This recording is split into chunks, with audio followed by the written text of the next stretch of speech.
The following is a presentation of the Eagles Sports Network. We continue on the Domino's post-game report. Adam Cavalier alongside Carson-Newman, head football coach Mike Clowney. Mike, a lot to dissect and discuss in this one. This was a bonkers game, a game that featured 8 turnovers. But the unfortunate thing for the Eagles, 0 points off turnovers. Is that the true difference maker in this one? You know, I think it is. I mean, it wound up at points being kind of a sloppy game where, both of us landed the ball on the ground. I thought, the defense did a good job of making sure that we kind of kept our chins up, went out and made plays to continue to keep us in the game after the turnovers that we committed. This was it came in fits and starts. You allude to the 0 points off turnovers offensively. There's that. You only had 61 yards of offense in the first half. What adjustments did you make to start moving the football, scoring points second half? I think there's a couple things. Number one, we just got to bring that mentality to the game offensively. I thought TC did a good job when he came in the second half, running the football, helping us be able to move the change.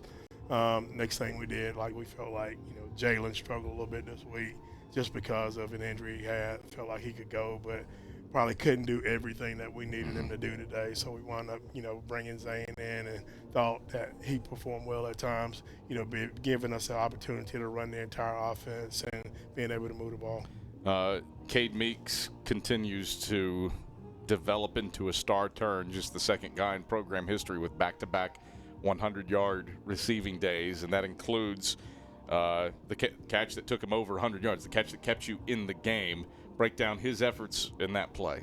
I think that's one of the main reasons when we talked about Cade and bringing him in as a player, he's a real gritty kid. He kind of understands situations. Got a ton of fight in him. That red hair just kind of stands up at points and times.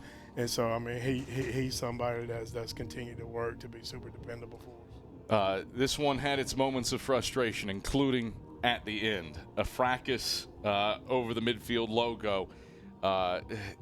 I think you told me, it was maybe 2 years ago, it feels like you can't play a game and then just go through the handshake line. And certainly some moments of frustration at the close as Tusculum, rightfully so, wanted to celebrate, but not the way to celebrate in the middle of SAC Sportsmanship Week. I just think that, it's just hard when that's where there's a point in time as coaches we talked about not shaking hands at the end of the game.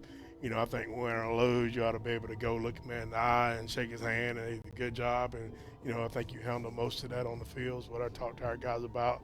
I've been here since 1993. I love that Eagle head. I think they do, and, they want to defend it. But we have to, both sides handle these situations the right way. Play the game full speed, play it clean, and when it's over with, let's just shake hands and go on about our business. The improvement over last year when you took on Tusculum on the road, no question.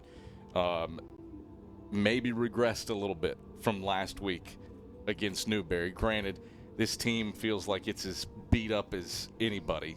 David Needs made the comment Carson-Newman isn't about moral victories, but this team has faced its fair share of adversity.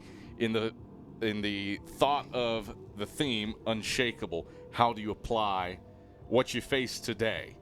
What improvements you made from last year against Tusculum, but maybe a little bit of regression from last week against Newberry? I think it's wrapped up in two things that we talk about all the time is love and believing in one another. So I tell these guys I love them. I love the effort. The thing that we talked about in the pregame was just kind of expanding, from where we were. And I thought in the beginning of the game, I thought we did a good job